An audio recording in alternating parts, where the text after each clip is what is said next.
اقسا پچھلی دفعہ ہم بات کر رہے تھے اس عظیم مذہب کی، جس کو ملا کہتے ہیں کہ یہ بڑا نیچر سے قریب ہے اور یہ اس بڑا سلیکٹڈ مذہب ہے، اور سارے جتنے پیغمبر آئے ہیں وہ سب مسلمان تھے اور اللہ کے پیغمبر تھے. یعنی یہ ڈرامہ جو ہے یہ میرا خیال ہے شاید 19ویں صدی میں شروع ہوا ہے، جہاں پر یہ آدم علیہ السلام کو بھی مسلمان قرار دے دیا گیا ہے، اور اس کے بعد پھر اور دوسرے پیغمبر بھی مسلمان قرار دے دیے گئے ہیں، اور وہ اللہ کے سب محبوب ترین بندے تھے. مثلا جیسے ایک بادشاہ کا ذکر ہے ذوالقرنین، جو اللہ میاں اس سے ڈائریکٹ بات کرتے تھے، حالانکہ محمد بھائی سے تو کبھی انہوں نے ڈائریکٹ بات نہیں کی. اور قرآن کے مطابق وہ جو تھے ایک جب ایسٹ سائڈ پر گئے تو انہوں نے دیکھا جہاں سورج غروب ہو رہا ہے ایک گندے نالے میں، تو وہاں پر ایک قوم بستی تھی. اور پھر اللہ میں نے پوچھا، اللہ میں سے انہوں نے پوچھا کہ میں ان کو زندہ چھوڑوں یا مار دوں، تو انہوں نے کہا تمہاری مرضی ہے. نہیں پتا اللہ میاں جو ہے وہ یہ بھی فیصلہ نہیں کر پا رہا تھا کہ اس کی جو مخلوق اس جگہ پر آباد ہے جہاں سورج غروب ہو رہا ہے. یعنی ایک فیک اسٹوری. اس پر پروفٹ نے کیا کہا یہ میں ابھی تھوڑی دیر میں بتاتا ہوں. پھر اس کے بعد وہ جب گئے دوسری طرف جہاں سے سورج نکلتا ہے تو وہاں بہت گرمی تھی، اور وہاں بھی کچھ لوگ ٹھہرے تھے، تو وہاں بھی انہوں نے یہی سوال کیا. مطلب یہ کہ ایک بندہ جو ایک کہانی کا کردار ہے اس سے اللہ میاں بات کر رہا ہے، مگر اپنے محمد بھائی سے اللہ میاں جو ہے وہ خود بات نہیں کر رہا. وہ جبرائیل کو بھیجتا ہے اور جبرائیل سے پھر بات کرواتا ہے. یعنی کبھی اور باقی ہر ایک سے اللہ میاں بات کرے. ہاں مگر جب پروفٹ کا اسلام ختم ہو گیا اور امیت کا اسلام یعنی جو خلیفاؤں کا اسلام تھا وہ نہیں چلا، پھر امیت کا اسلام جو ہے اس نے کی بھی کافی بدماشیاں رہیں. پھر صوفی بھی اسی دوران شروع ہوئے، اور پھر صوفیوں نے ڈائریکٹ پھر اللہ میاں سے بات شروع کی. اب صوفی جو ہے وہ اللہ میاں ان کو وہ کہتے ہیں ہم غور و فکر رہے تھے، اللہ میاں کی ہمیں آواز آئی، اللہ میں نے یہ کہا تم فلاں آدمی کی بیٹی سے شادی کر لو. باہر نکل کے پھر انہوں نے اعلان کر دیا کہ ابھی بشارت ہوئی ہے کہ تمہاری بیٹی جو ہے وہ میری بیوی بنے گی اور وہ جنتی ہو گئی ہے. اور اس کے بعد پھر صوفیوں کا جو ڈرامہ ہے وہ پھر صوفی در صوفی چلتا رہا. یعنی سینکڑوں قسمیں ایسی بن گئیں جہاں پر صوفی جو ہیں وہ یہ کلیم کرتے ہیں کہ بھئی ہمارے جو بابا تھا وہ مدینہ گیا اور وہاں پر اس نے دیکھا کہ محمد بھائی اس میں آئے خواب میں، اور انہوں نے ان کو کہا تم سلطان ہند بن گئے ہو یا تم سلطان جلال پور بن گئے ہو. ابھی ریسنٹلی امریکہ میں ایک بندہ جو ہے وہ سلطان الامریکہ بن کر آ گیا ہے. وہ بھی یعنی صوفیوں کی ایک ایسی بدماش نسل اس کے بعد پیدا ہوئی، کیونکہ یہ سب لوگ یہ فیک تھے. جیسے میں نے بتایا اپنا یہ جو امام اعظم تھے ان کی اسٹوریاں تو اتنی عجیب و غریب ہیں کہ شاید اگر ان پر ہالی ووڈ والے فلم بنائیں تب بھی لوگ ہنسیں گے. مثلا ایک اسٹوری انہوں نے بتائی کہ بھئی وہ ایک عیسائی پادری تھا، اس نے کہا کہ یہ معراج تو ہوا ہی نہیں ہے، یہ تو سب خواب میں ہوا تھا. تو اس نے مناظرے کے لیے بلایا ملاؤں کو، مسلمان ملاؤں کو. تو یہ گئے تو وہ پادری جو خلیفہ تھا اس کے ساتھ بیٹھا ہوا چیس کھیل رہا تھا.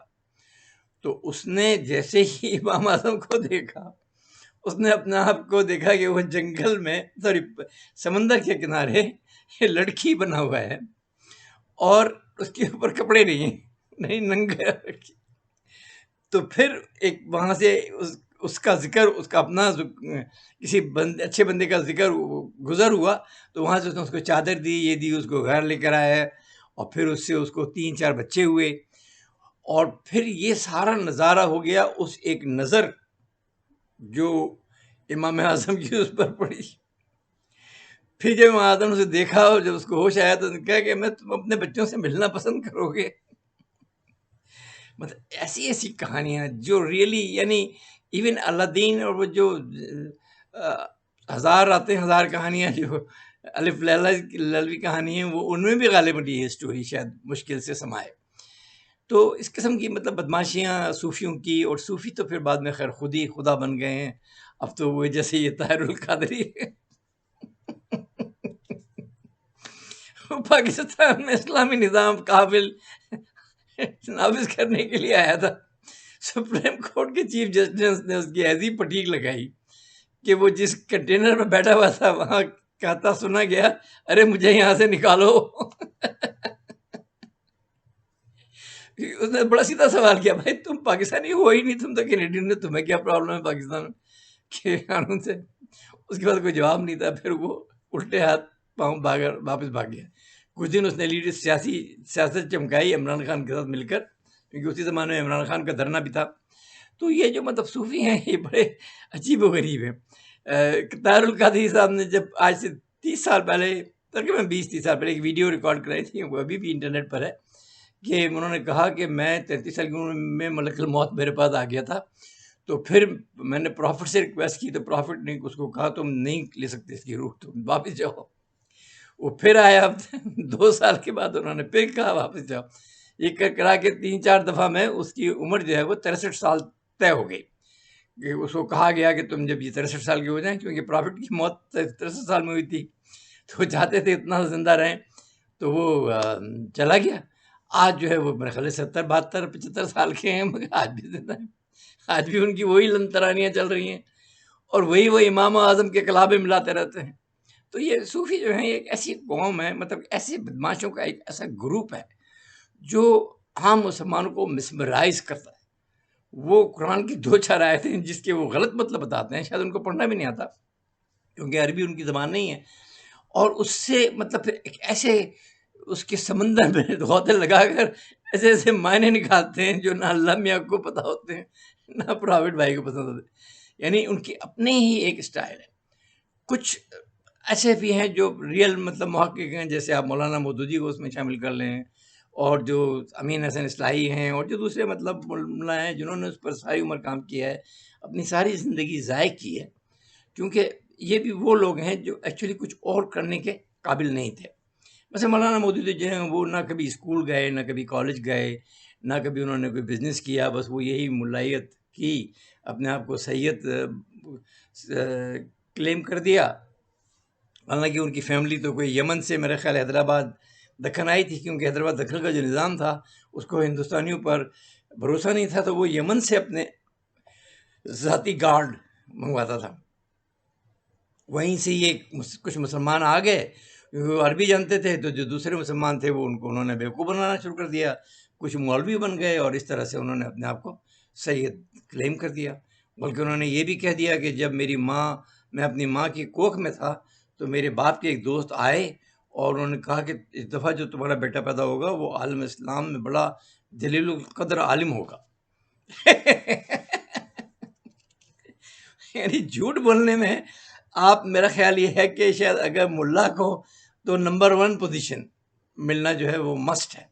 اس کے علاوہ کوئی بندہ, کوئی سیاستدان اتنا جھوٹ نہیں بول سکتا جتنا یہ ملا بولتا ہے. اب جیسے یہ مودودی ہے, میں نے اس پر کوئی پوڈ کاسٹ کیا ہی نہیں, مگر مجھے یہ پتا ہے کہ اس آدمی نے پاکستان کو تباہ کرنے میں کلیدی کردار ادا کیا. یہ اتنا جھوٹا اور اتنا مکار تھا, اور اس نے مذہب کو اتنا مس ریپرزینٹ کیا. میں پہلے بھی کہہ چکا ہوں کہ مذہب جو ہے وہ قوموں کو امپاور کرتا ہے, ان کو یونائٹ کرتا ہے, ان کو سینس آف اویئرنیس دیتا ہے. ہولی بکس جو ہیں وہ ہمیشہ انسان کے کیریکٹر پر اثر انداز ہوتی ہیں, مگر اس نے پاکستانی قوم کا جو حال کیا وہ آج ہم دیکھ سکتے ہیں. اسی نے اور اسی کے چمچوں نے, اس کا جو سکسیسر تھا میاں طفیل, اسی نے ضیاء الحق کو لے کر آیا. یہی ضیاء الحق کو ایک رات پہلے امریکن سفیر سے ملانے لے گیا. تو ساری تباہی میں اور لوگوں کے بچوں کے ذہن کو پراگندہ کرنے میں, بجائے یہ کہنے کہ تم ہیئر آفٹر کے لیے اور آخرت کے لیے کام نہیں کرو بلکہ دنیا کے لیے کام کرو, اس نے ہمیشہ ان کو دین پر لگا دیا. اسلامی جمعیت طلباء جو تھی یہ ایسا بیوقوفوں کا ایک گروہ ہوتا تھا کالج میں, جس کے اوپر اسلام جو ہے ان کے نیچے والے ٹخنے سے لے کر سر کے آخری بال تک میں بھرا ہوتا تھا. یعنی ان کی سوچنے سمجھنے کی صلاحیتیں جو تھیں وہ زیرو تھیں. یعنی ایک دفعہ مجھے یاد ہے ہمارے کالج میں جماعت کا ایک جو انچارج تھا, 2 لڑکیاں بھی تھیں جو وہاں کام مطلب اسکول میں تھیں، انہوں نے کہا کہ آپ خواتین کو آپ کو تو اللہ میں نے خاص مقصد کے لیے پیدا کیا وہ اس کے پیچھے پڑ گئی کیونکہ وہ پڑھی لکھی تھی اور اس کو پھر کوئی جگہ نہیں ملی وہاں سے بھاگنے کی. یعنی ایسے ایسے بیوقوفانہ خیال ان کے ذہن میں آتے ہیں کہ وہ ان کو کوئی آئیڈیا ہی نہیں ہوتا کہ یہ دنیا کیا ہے. اور وہ اتنے کرپٹ تھے کہ اس میں سے بہت سارے امریکی ویزے لے کر امریکہ میں آ گئے، بہت سارے یو کے میں چلے گئے. جیسے ہی ان کو مطلب یعنی کو موقع ملا انہوں نے وہ مال بنایا اور وہاں سے بھاگ لیے.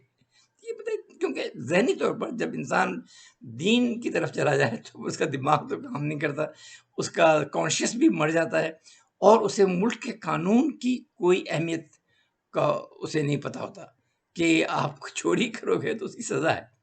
وہی سمجھتے ہیں نہیں ہم نماز پڑھ لیں گے رات کو اللہ میاں سے گناہ معافی مانگ لیں گے اور پھر سب ٹھیک ہو جائے گا. تو اس قسم کے لوگ جو تھے انہوں نے پاکستان کو تباہ کرنے کی کوشش کی. اگر بھٹو جیسے لوگ پاکستان میں پیدا ہوتے، اگر قائد اعظم جیسے لوگ پاکستان میں پیدا ہوتے، اگر ہم جو پاکستانی نوبل پرائز ہے اس جیسے لوگ پیدا کرتے. اب اس کا بندے کا آئی کیو دیکھیں کہ وہ 10ویں میں اس کا جو اس کا آرٹیکل تھا وہ پاکستان میں آج پی ایچ ڈی بھی نہیں لکھ سکتے. He was so smart.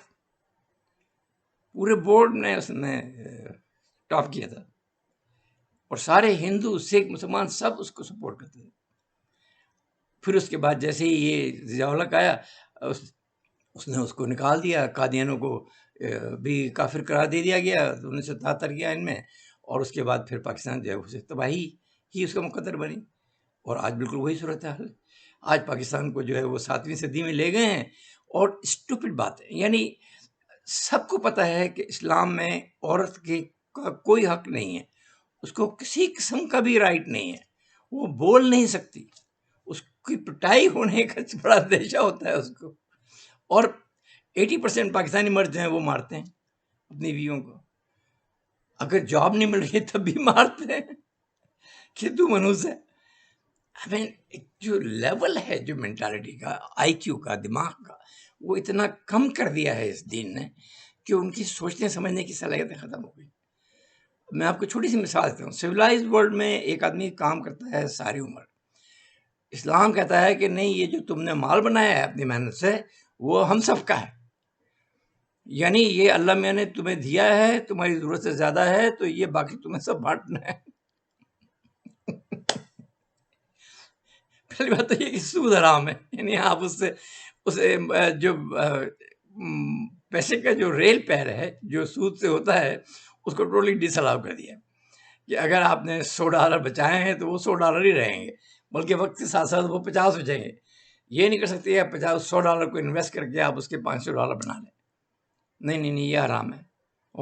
یہ نہیں کر سکتے. آپ اپنے رشتہ داروں کو تو مفت میں قرضہ دے دو، ان سے مانگو بھی نہیں، اور جو دوسرے لوگ ہیں ان کو بھی آپ انٹرسٹ چارج نہیں کر سکتے. ہمیں 7ویں صدی کی مینٹالٹی کے ساتھ، بلکہ اصل میں یہ 3500 سال تقریباً 3500 BC کی مینٹالٹی ہے، جہاں پر یہ جو ڈفرینٹ علاقوں میں جو پروفٹ تھے انہوں نے کہا کہ سود جو ہے وہ حرام ہے. کیونکہ اس زمانے میں جب جیوز آئے جو تقریباً 3200 سال پہلے، تو انہوں نے کیونکہ ان کے مذہب میں ریسزم بہت ہے، انہوں نے کہا کہ آپ جیوز سے سود نہیں لے سکتے، لیکن جو غیر جیوز ہیں ان کے لیے سود حلال ہے. تو وہ چلتے رہے، مال بناتے رہے. عیسیٰ علیہ السلام آئے، انہوں نے بھی اس کی بڑی مخالفت کی، ان کی دکانیں اٹھا کر باہر پھینکی، تو انہوں نے عیسیٰ علیہ السلام کو لٹکا دیا. پھر اس کے بعد یہ اپنے محمد بھائی آئے، انہوں نے بھی یہی کیا. انہیں یہ آئیڈیا نہیں تھا کہ اکانومی کیا چیز ہوتی ہے. اس زمانے میں اکانومی تھی نہیں. جب اکانومی تقریباً 12ویں 13ویں صدی میں جب پیدا ہوئی تو پھر لوگوں کو اویئرنیس ہوئی کہ یہ جو ویلتھ ہے اس کو کیسے بڑھایا جائے. چوری کر کے نہیں، بلکہ آپ اس ویلتھ کو دوسرے لوگوں کے ایفرٹس کے ساتھ کیسے بڑھا سکتے ہیں. And that is exactly what interest does. کہ آج سے 100 سال پہلے اگر ایک چیز $1 کی تھی تو آج $100 کی ہے، اور اسی حساب سے پھر لوگوں کی تنخواہیں بھی بڑھی ہیں، ان کی پرچیزنگ انکم بھی بڑھی ہے. لوگوں کی منیمم ویج جو ہیں وہ اس قابل ہیں کہ وہ ٹائم اچھا کھانا کھا سکتے ہیں، ایک لباس بھی پہن سکتے ہیں، اور وہ اتنا پروڈیوس کرتے ہیں کہ وہ اتنا سستا ہوتا ہے، جو اس ماڈرن اکانومی کی وجہ سے ہے. اور ماڈرن اکانومی جو ہے وہ جس کو یہ ملے انٹرسٹ کہتے ہیں، وہ ایکچولی اٹس ناٹ اے سود، اٹس ناٹ دا انٹرسٹ. کیونکہ قرآن میں تو یہ ہے کہ نہ لو دونے پر دونا، مینس ڈونٹ ٹیک 200%. بینک کا جو انٹرسٹ ہے وہ تو ہارڈلی 5%، 6% اتنا ہوتا ہے. زیادہ اگر انفلیشن ہو گیا تو وہ 6، 7، 8% ہو جاتا ہے، جس سے لوگ پیسہ رول کرتے ہیں، محنت کرتے ہیں، دن رات کام کرتے ہیں، اور اس کے بعد اس کا پیسہ بھی واپس کرتے ہیں اور اپنا بزنس بھی اسٹیبلش کرتے ہیں. یہ بات جو ہے وہ مسلمانوں کو سمجھ میں نہیں آتی، کیونکہ ان کا نظام جو ہے ایک ایسا بندہ چلا رہا ہے جو عقل میں سب سے کم تر ہے. اس کا پاکستان میں تو نظام ایک دوسرے نمبر پر ایک ایسا بندہ ہے جو 3rd کلاس انٹر پاس ہے، میری مثال جرنل سے ہے. تو ظاہر ہے یہ دونوں 2 لیول، لویسٹ لیول جو معاشرے کے لوگ ہوتے ہیں، جب وہ آپ کے ملک کو کنٹرول کریں گے اور ملاؤں کا آپ کے سر پر کام کر دیں گے تو آپ نے 7ویں صدی میں جانا ہی ہے. اور یہی وجہ ہے کہ یعنی پچھلے 50 سال میں پاکستانیوں کی برین جو ہے وہ چھوٹا ہوا ہے، ان کی سمجھنے کی صلاحیت جو ہے وہ چھوٹی ہو گئی، کیونکہ غربت جو ہے ان کے اندر اتنی آ گئی ہے کہ وہ اپنے بچوں کو پراپر نیوٹریشن بھی نہیں دے سکتے. عمران خان نے بھی ایک دفعہ یہی بات کی کہ ہمارا دماغ جو ہے وہ دوسرے ملکوں کے دماغ، بچوں کے دماغ سے چھوٹا رہ گیا ہے، اور اس کی وجہ جو ہے وہ یہ دین ہی ہے، اور یہ GSQ کا کنٹرول ہے، جو نہیں چاہتی کہ لوگ تعلیم حاصل کریں، جو نہیں چاہتے کہ ملک کے جو فیصلے ہیں وہ سیویلینز کریں. وہ سیویلینز کو صبح شام بلڈی سیویلینز کہتے ہیں، ان سے مال بناتے ہیں، پھر باہر جا کر جزیرے خریدتے ہیں، اور پھر بھی کہتے ہیں کہ ہم نے یہ کر دیا اور ہم شہید ہو. وہ تم شہید کب ہوئے بدماشو؟ اگر تم شہید ہو جاتے تو یہ ملک کی بڑی بھلائی ہوتی. انہوں نے تو غریبوں کے بچوں کو شہید کرایا. تمہاری تو بیلیاں اتنی موٹی ہیں، وہ تو پھر تمہارے بچے امریکہ میں پڑھتے ہیں، UK میں پڑھتے ہیں، اور وہ ملینئر ہو رہے ہیں، اور تم ان کے پاس اپنا جو کرپشن کا پیسہ ہے وہ بھیج رہے ہو. تم نے تو اس ملک کا جو حال کیا ہے وہ یہی ہے جو 7ویں صدی میں عربوں کا تھا، جہاں وہ بالکل عقل سے پیدا تھے، صرف مارا ماری پر یقین رکھتے تھے. اور کیونکہ اس زمانے میں مارا ماری چلتی تھی، اس زمانے میں نہ کوئی اکانومی تھی، اس زمانے میں نہ کوئی تعلیم تھی، نہ قلم تھا، تو یہ تلوار کا سلسلہ چل رہا تھا. تو اسی زمانے کا جو عورتوں کو کنٹرول کرنے کا نظام تھا وہی پاکستان میں امپلیمنٹ انہوں نے کر دیا. یعنی آپ اندازہ لگائیں کہ ابھی عمران خان کے اوپر انہوں نے کیس کیا ہے عدت کا. یعنی عدت جو ہے وہ بیسیکلی ایک ایسا اسٹوپڈ آئیڈیا ہے کہ جس میں کہا جاتا ہے کہ عورت جو ہے اگر اس کو طلاق ملے تو وہ شادی نہیں کر سکتی، مرد تو دوسرے دن نہیں کر لے گا. عورت جو ہے وہ 3 مہینے تک شادی نہ کرتی جب تک اس کو 3 مینسز نہ ہو جائیں، تاکہ یہ شور نہ ہو جائے کہ وہ حاملہ تو نہیں ہے. مطلب آج کے دور میں حاملہ اور نہ حاملہ ہونے کا ٹیسٹ 15 منٹ میں ہوتا ہے.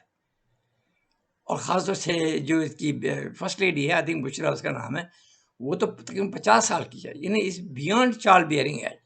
پاکستان میں 50 سال کی عمر میں بچے پیدا نہیں ہوتے، ریئرلی ہوتے ہوں گے. لیکن وہ جب کہہ رہی ہے کہ میں پریگننٹ نہیں ہوں یا نہیں، تو اس کا کہنا کافی ہے. اگر زیادہ ہی ہے تو آپ اس کا ٹیسٹ کر لو کہ بھی وہ پریگننٹ ہے یا نہیں ہے، and then she should be allowed. مگر وہ یہ چاہتے ہیں کہ لوگ 7ویں صدی میں ہی رہیں. یہی وجہ ہے کہ اگر کسی لڑکی کو پاکستان میں ریپ کیا جاتا ہے تو DNA ٹیسٹ کو یہ الاؤ نہیں کرتے. یعنی انہوں نے ایک کانسیپٹ بنائی ہوئی ہے 6 بے ہنگم داڑھی والے ملاؤں کی. وہ اتنے بیوقوف اور اتنے گدھے ہیں، اور وہ آئینی ادارہ ہے. اور انہوں نے کہہ دیا کہ بھئی یہ DNA جو ہے یہ ہمیں تو 4 ملے چاہیے جو وہ کام ہوتے دیکھے. جیسے جوش ملیہ بھدے نے کہا کہ زنا کی سزا اسلام میں ہو ہی نہیں سکتی. And he was right. اس نے کہا جب تک دیا سلائی جو ہے وہ اندر جاتے ہوئے 4 داڑھی والے ملا نہ دیکھیں، ریپ ثابت نہیں ہوتا. ہم نے ایک ایسے نظام میں جو نہ اس وقت چلا، کیونکہ جو نظام تھا اس وقت وہ تتر بتر ہو گیا 1-2 صدی میں، اور وہ بھی اس میں بھی اتنی مارا ماری ہوئی، اس میں بھی کوئی پازیٹیو کام نہیں ہوا. نہ کوئی ویکسین ایجاد ہوئی، نہ کوئی انجیکشن ایجاد ہوا. نہ چشمہ ایجاد ہوا، نہ بال پوائنٹ ایجاد ہوا، نہ پراپر جوتے ایجاد ہوئے، نہ توپ ایجاد ہوئی، نہ طیارے ایجاد ہوئے، نہ ریفریجریٹر لگے. کیوں کہ وہ بالکل جنگل کا سما تھا. لوگ جو ہیں وہ رہتے تھے مگر مجبوری میں رہتے تھے. ان کا ایک ایک دن جو ہے وہ بڑی مشکل سے گزرتا تھا، خاص طور سے غریب آدمی کا. اور چونکہ ان ملاؤں نے اور یہ جو عرب ہیں انہوں نے اپنے غریبوں کو یوز کیا اور مارا ماری جو ہے وہ ریمپنٹ رہی، تو ان کی سلطنت جو ہے وہ قائم ہوئی. مگر یہ کہ ان کے اپنے عیاشی، شراب ہر جگہ عام تھی. ان کی ایسی ایسی تصویریں بنی ہوئی ہیں جہاں پر شیخ صاحب بیٹھے ہیں اور 10 عورتیں جو ہیں وہ بکینی میں ان کو شراب پلا رہی ہیں. ایک بڑے اسپیشل جام کے ذریعے غالباً وہ انڈیا سے منگاتے تھے، کیونکہ عربوں میں تو براس ورک اتنا ہوتا نہیں تھا. جتنی بھی ساری آرٹ ایفیکٹس تھے یہ سب انڈیا سے آتے تھے، آرٹسٹ سارے انڈیا میں تھے. یہ لوگ تو صرف مارا ماری میں آگے تھے. اور اب آج صورتحال یہ ہے کہ ٹی وی پر لوگ کہتے ہیں کہ پاکستانی عورتیں خالد بن ولید کیسے پیدا کریں گی. جب ہم ایشوریہ رائے کی طرف دیکھیں گے، ہمیں اندازہ لگائیں کہاں ایشوریہ رائے اور کہاں خالد بن ولید. ایک جاہل باربیرین جو اپنے ہی ایک مسلمان بھائی کو مار کر اس کی بیوی کو بیڈ میں لے گیا، اور وہ کہتے ہیں ہمیں خالد بن ولید چاہیے. بعد میں جب اس کی خبر میں نے پہلے ہی بتایا، جب وہ بوکر پہنچی اس نے عمر سے بات کی کیونکہ عمر کا کزن تھا، تو غالباً اس وجہ سے وہ کچھ نہیں کر سکے. لیکن جب عمر خلیفہ بنے تو انہوں نے اس کو ڈیموٹ کر دیا، اس کو گھر بھیج دیا. تمہاری ایسی حرکتیں ہیں، تم اس قابل نہیں ہو. ہمیں پاکستانیوں کو کیا ہوا ہے یہ سمجھ میں نہیں آتا. یعنی ان کا دماغ 1980 سے جب سے یہ سیاولت کی بدماشی شروع ہوئی ہے، بجائے ترقی کرنے کے وہ تنزلی کی طرف گئے ہیں. ان کے دماغ میں کچھ نیورون زیادہ ہونے کے وہ دن بدن کم ہوتے گئے ہیں. اور آج صورتحال یہ ہے کہ جو پڑھے لکھے اسمارٹ پاکستانی ہیں وہ ان کو کوئی نہیں جانتا ہے تو یہ اسلامسٹ قسم کے جو ٹی وی پر اچھے اچھے الفاظ بول کر اور محمد بھائی کی تعریف کر کر اور اللہ میاں کی سنت کر کے لوگوں کو بیوقوف بناتے ہیں. بڑے بڑے جو ان کے فنکشن ہوتے ہیں اکنا اور اسنا کے، اس میں جاتے ہیں، بڑی بڑی تقریریں کرتے ہیں، وہاں بیٹھی ہوئی لڑکیوں سے عشق لڑاتے ہیں. پھر جب انٹرنیٹ پر پکڑے جاتے ہیں تو معافیا مانگتے ہیں. یعنی حرکتیں ان کی وہی ہیں جو وہ ان بدماش لوگوں کی تھی 7ویں صدی میں، کہ وہ ہر قسم کا فائدہ اٹھاتے تھے غریبوں سے. آج جو یہ ہیں جتنے بھی انٹرنیٹ پر یہ پاکستانی اور انڈین تو میرا خیال کم ہے مگر کچھ زیادہ تر عربی ہیں، جتنے بھی یہ بدماش اسپیکر ہیں، یہ ان کے دماغ اور ذہن جو ہیں وہ بالکل کند ہے. ان کے دل جو ہیں بالکل کالے ہیں. وہ صرف مذہب کو یوز کرتے ہیں لڑکیوں کو پھنسانے کے لیے، اور بڑی بڑی باتیں کرتے ہیں. اور محمد بھائی ایسے تھے اور یہ بھائی اور اس نے ایسا کیا اور ایک صحابی نے یہ کیا، اور وہ بدماشوں کا ٹولہ تھا. آپ تاریخ پڑھیں، ہسٹری پڑھیں، آپ کو پتہ چلے گا کتنا انہوں نے آپس میں ایک دوسرے کو مارا ہے، ایک دوسرے کے کلیجے کاٹ کر کھائے ہیں، یعنی لائیو باڈی پارٹ کھا لیے. اب ایسے لوگوں کو آپ یعنی ان کو مثال بنائیں گے، اور 3500 سال پرانی جو لاز ہیں ان کو آپ کہیں گے یہ اللہ میاں کا لا ہے. اگر سلیوری الاؤ ہے، غلام آپ چاہے کتنے رکھ لو، بس ان کو کھانا اچھا دو. کیا مطلب یعنی کیا یہ ذہنی معیار ہے کہ اگر کوئی غلام آپ کا بھاگ جائے، اگر آپ اس کو بہت زیادہ تنگ کرو تو آپ اس کو پکڑو اور اس کے ناخن نکالو، اس کے ٹخنے توڑو. ہمیں انسانیت کا جو معیار ہے آج وہ اتنا سخت ہے کہ آپ انسان کو ہاتھ ہی نہیں لگا سکتے. آپ کہیں سویلائز کنٹری میں چلے جائیں، آپ کے لوگوں سے لڑائی ہو، آپ ہاتھ نہیں لگا سکتے. جو پہلے ہاتھ لگائے گا وہ جیل جائے گا. کہ آپ زبانی آپ جو بھی کچھ کرو، گالیاں دے رہے ہو، یہ کر رہے ہو، 3 انچ کے قریب ہو آپ ان کے، اور وہ بولے جا رہے ہو، آپ بولے جا رہے ہو، یہ وہ بولے جا رہی ہے، آپ بولے جا رہے ہو، ہاتھ نہیں لگا سکتے. اور یہ ایک ایسے معاشرے پر کی مثال دیتے ہیں جہاں سوائے مارنے کے، سوائے سر کاٹنے کے، اس کے علاوہ کوئی اور آئیڈیالوجی ہی نہیں تھی. جیسے یہ محمد بن سلمان نے خاشقجی کے ساتھ کیا ہے. کیوں کہ آپ مخالفت کر ہی نہیں سکتے اس نظام میں. مخالفت کا مطلب یہ ہے کہ آپ موت کو دعوت دے رہے ہیں. سویلائز معاشرے میں لوگ مخالفت کرتے ہیں، مخالفت برائے مخالفت ہی کرتے ہیں، مگر لمٹ کے ساتھ. مارنے نہیں بھاگتے، گلے نہیں کاٹتے، ناخن نہیں نکالتے، کسی کو آپ سلیو نہیں کر سکتے۔ امریکہ میں کپل آف انڈین فیملیز ایسی ہیں جو کسی ڈومیسٹک سرونٹ کو لے کر آئے اور اس کو انہوں نے تنخواہ نہ دی، 20 سال ان کو جیل ہوئی۔ جب اس نے رپورٹ کیا کہ بھئی مجھ پر یہ ظلم کرتے ہیں، مجھ سے 10 گھنٹے کام کراتے ہیں اور پیسے بھی نہیں دیتے، they are in jail. This is what the civility is. اور آپ کہتے ہو کہ اسلام میں سلیوری الاؤ ہے، بس ان سے برتاؤ اچھا کرو، ریئلی؟ اور پھر اس مذہب کہتے ہو کہ یہ اللہ میاں کا چوزن مذہب ہے، جس میں عورت کو اتنا بھی حق نہیں ہے کہ وہ اپنے شوہر کی جائیداد کی مالک ہو۔ یعنی شوہر جب بھی کوئی مال بناتا ہے دنیا میں تو اس میں بیوی کا ایک حصہ ہوتا ہے، اسی کی محنت سے اور اکثر اس کی مشورے سے وہ کامیاب ہوتا ہے۔ لیکن جب وہ مر جاتا ہے تو آپ کہتے ہو کہ اس کا حصہ جو ہے وہ صرف 1/6 ہے، باقی بیٹوں کو جائے گا، اگر بیٹا نہیں ہے تو چاچا کو جائے گا، ریئلی؟ اور بعد میں جب وہ بٹوارا ہوتا ہے تو اس کی ویلیو بالکل ہی کم ہو جاتی ہے۔ جبکہ یہاں ہم نے دیکھا ہے کہ لوگ بلینئر بنتے ہیں اور اس کے سے وہ ٹرسٹ بناتے ہیں، غریبوں کے لیے بناتے ہیں، جیسے بل گیٹ نے بنایا ہے $15 بلین، اس کی جو اپنی فیملی ایسٹ ہے اپنے پرسنل، اس نے لگائے۔ پاکستان میں پولیو کے لیے اس نے لاکھوں ڈالر جو ہیں وہ ڈونیشن دی ہے تاکہ اس بیماری کا خاتمہ ہو، جس کو ملا کہتا ہے کہ یہ مغربی سازش ہے ہماری للیاں کمزور کرنے کے لیے۔ جیسے میں نے پچھلے پوڈ کاسٹ میں کہا کہ یہ ہونے کے باوجود پاکستان کی آبادی دنیا میں سب سے زیادہ تیز بڑھی ہے، اور یہ اس کی ایک one of the main problem کہ بنگلہ دیش جو ہے وہ 5.5 کروڑ تھا، وہ آج 13 یا 14 کروڑ ہے۔ پاکستان 4.5 کروڑ تھا، وہ 24 کروڑ ہے۔ ان کے لیے پر پرسن پانی بھی کم ہو گیا ہے، ان کے لیے کھیتی کا بڑھانے میں بھی حصہ کم ہو گیا ہے، غربت ان میں زیادہ آ گئی ہے، جبکہ بنگلہ دیش جو ہے وہ پاکستان سے آگے نکل گیا۔ کیوں کہ اللہ میاں کہتا ہے کہ میں پرووائڈ کرنے والا ہوں، ہر بچہ میں پیدا کرتا ہوں، تو میں پرووائڈ کرنے والا ہوں۔ اللہ میاں نے کبھی آج تک 1 ٹکا پاکستانیوں کو نہیں بھیجا۔ سعودی نے تو خیر بلین بنا لیے ہیں تھینکس ٹو امریکہ اور تھینکس ٹو حج اینڈ مکہ ڈرامہ، لیکن پاکستانیوں کے لیے کبھی $100 کا چیک نہیں بھیجا۔ وہ کہتے ہیں کہ نہیں آپ خود محنت کرو، جس قوم کو محنت نہیں کرے گی تو کیسے؟ بھائی محنت کہاں سے کرو جب آپ کرنے دیں گے نا۔ آپ نے ایک ایسا نظام امپوز کیا ہے جہاں پر آدمی مفلوج ہیں، جہاں پر آپ جاب کریٹ نہیں کرنے دیتے ہو، جہاں کہتے ہو کہ نہیں بس گھر میں رہو، نمازیں پڑھو اور اللہ اللہ کرو، باقی سب کچھ اللہ کر دے گا۔ یعنی پاکستان کی جو معجزہ ترقی ہے وہ دنیا میں سب سے کمتر ترین طریقے سے بڑھ رہی ہے۔ سائنس کی تعلیم بنیادی بھی پاکستان میں اس وقت اویلیبل نہیں ہے۔ ریسرچ اینڈ ڈیولپمنٹ کو تو آپ چھوڑ دیں، ہم ہر چیز کے لیے چائنا پر منحصر کرتے ہیں، انحصار کرتے ہیں، جبکہ اس مقابلے میں آپ انڈیا کو اگر دیکھیں تو وہ بیسک ٹیکنالوجی بھی اس کے پاس ہے۔